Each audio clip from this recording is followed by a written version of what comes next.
been upon us for a few weeks now, if you consider the preseason games. Going back several weeks to the kickoff event, the Hall of Fame game played, not surprisingly, at the Pro Football Hall of Fame in Canton, Ohio. Now, the Hall of Fame itself was founded on September 7th, 1963, with 17 charter members, and those charter members make quite a list. There's Slingin' Sammy Ball, who played quarterback for the Redskins. There's Red Grange, a college and pro great, and of course, Bronco Nagurski.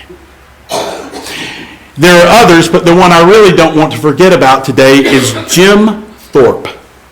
Now, Thorpe was the greatest and most famous athlete of his time. He was able to run with speed as well as power. He could pass, catch, punt, and kick. He could do it all. And after leading the little-known Canton Bulldogs to 3 unofficial world championships, he later became the first president of the National Football League. But there's a little bit more about him. He also played 6 seasons of Major League Baseball and won 2 gold medals at the 1912 Olympics. Now, I'm sure you've all seen the Olympics and you've seen those medal ceremonies. They're probably a little more involved now, but back then, in this particular one in 1912, the King of Sweden would come out and present the medals, so it was quite something. So as Thorpe stood there before the crowd on the gold medal stand, King Gustav V of Sweden came out to present him with his medals, and he told Thorpe, "You, sir, are the greatest athlete in the world." To which Thorpe replied simply and humbly, "Thanks, King."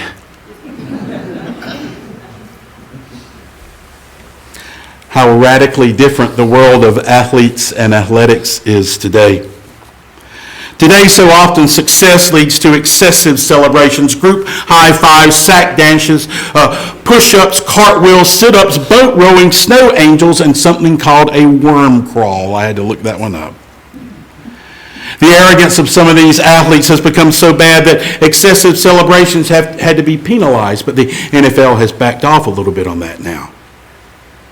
Sort of makes you long for the good old days when an athlete could be honored and simply reply, "Thanks, King." In our text today, we see that Jesus had no patience with prolonged, premeditated, and excessive celebrations either. When going to the house of a leader of the Pharisees to eat a meal on the Sabbath, Jesus said, "When you are invited by someone to a wedding banquet, don't sit down in the place of honor." In other words, don't assume that you are the greatest person there. Jesus knows that if you do that, something very uncomfortable might happen.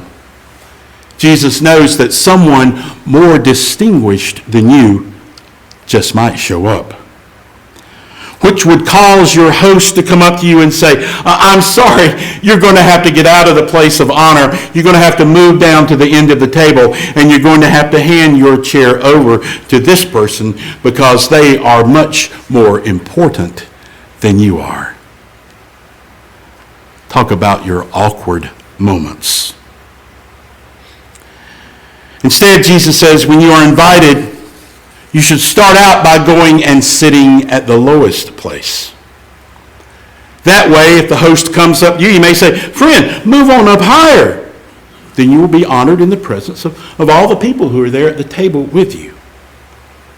See, this kind of behavior is not a sign of arrogance. Instead, it puts you in something I like to call the Humility Hall of Fame, though I guess that's a concept which in some ways is sort of oxymoronic, to be honest.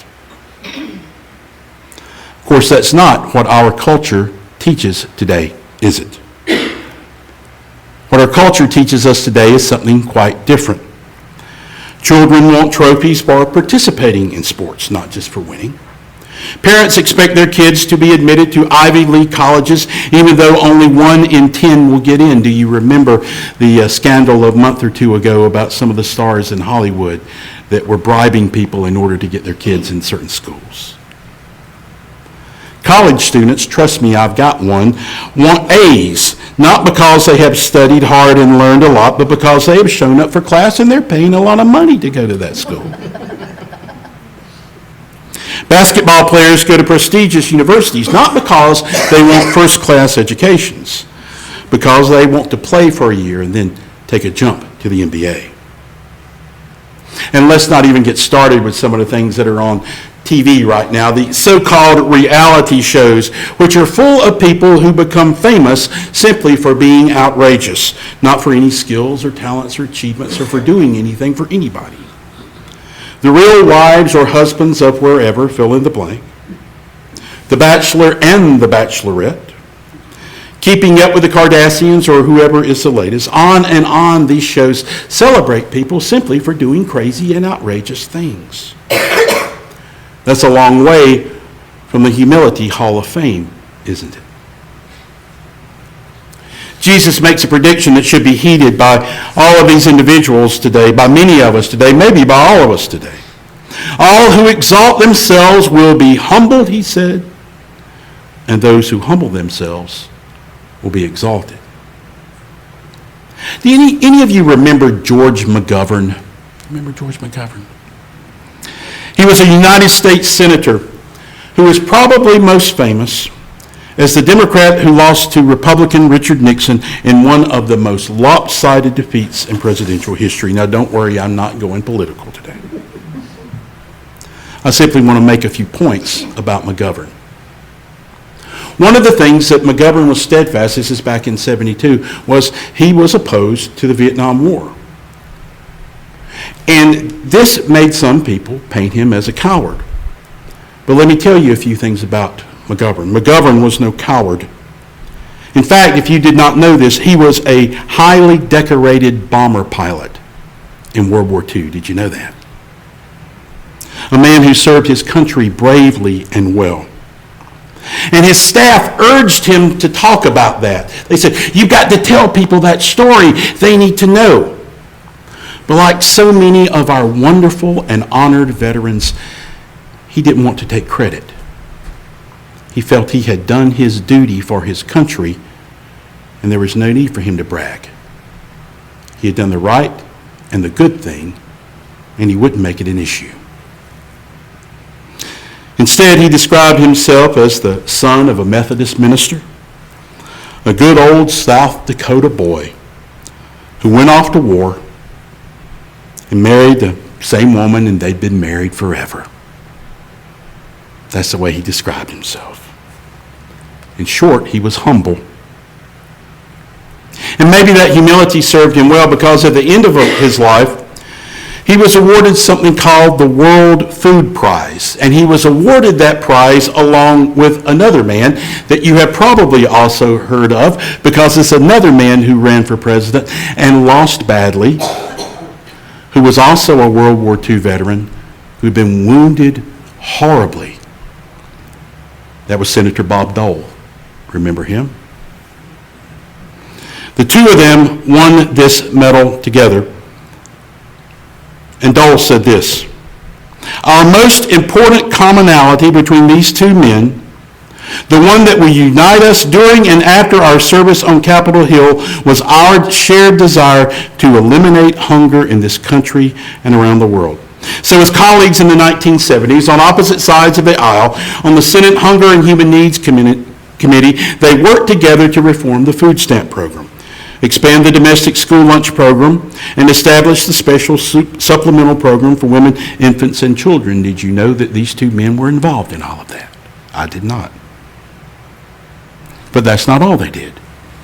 Later, they worked together to strengthen global school feeding, nutrition, and education programs. They jointly proposed a program to provide poor children with meals at schools throughout Africa, Asia, Latin America, and Eastern Europe, one that was supported by several presidents. And that program has now succeeded in providing meals to 22 million children in 41 different countries.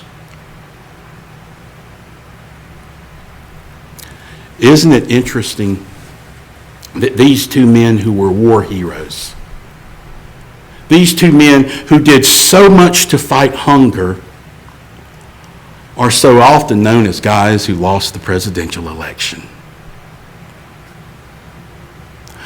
Maybe we should rethink some of this. Maybe we should take somebody, whether they lost or not, and realize that serving their country and being decent and good men and saving the lives of all those children are the type of things we really need to be proud about. But they were humble. It's interesting as we talk about their efforts, we see that Jesus here too has concern for feeding the hungry, especially those who have no way to repay for our generosity. He says when you give a luncheon or dinner, don't invite your friends or your brothers or your relatives or your rich neighbors, just so they'll invite you back. You know, I'm going to invite them to my party because I know if I invite them, they'll invite me over too. Right? Most of us sometimes give luncheons or dinners for precisely the groups that Jesus mentioned: family, friends, relatives, neighbors. And we enjoy feeding them, and there's nothing wrong with that. Don't misunderstand. But Jesus says, why don't we go a different direction? Why don't we go in the direction and thinking about the young people that people like Bob Dole and George McGovern thought about? Whether there are 2 or 22 million. When you give a banquet, Jesus says, invite the poor, the crippled, the lame, and the blind. And you will be blessed because they cannot repay you, for you will be repaid at the resurrection of the righteous. Make dinner for these people, Jesus says. Not for the people who can easily pay you back with a lunch or dinner of their own. And don't just make it a meal, make it a banquet, make it a celebration.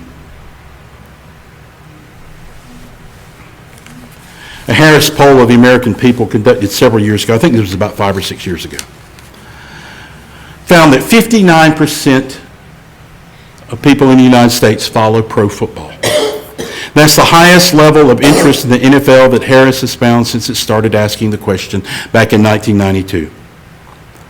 And yes, the NFL has its ups and downs, lockouts, protests, the risk of concussions. There are a number of things that have impacted its popularity, but it's still pretty solid in that ballpark. It's not just America's most popular sport, writes Michael David Smith of NBC Sports. It may be, listen to this, it may be America's most popular cultural institution of any kind. Now, friends, I like football. I watch a lot of games. But hearing that statistic makes me wonder about something. What if we got as excited about following Jesus as we are about following our favorite sports team? What would happen if we all began to work to make Christianity, instead of football, the most popular institution in the land? One that focuses on the poor and not overpaid quarterbacks. One that heals the crippled and not just running backs with bad knees. One that supports the lame and the blind and not just NFL owners. You see, my friends, there are times when being a follower of Jesus Christ is an incredibly countercultural game to play. It is a countercultural game to play because Jesus calls us to a lifestyle of humility, and that flies in the face of so much that we see in our nation. Jesus calls us to a countercultural game that is based on the belief that all who exalt themselves will be humbled, and those who humble themselves will be exalted.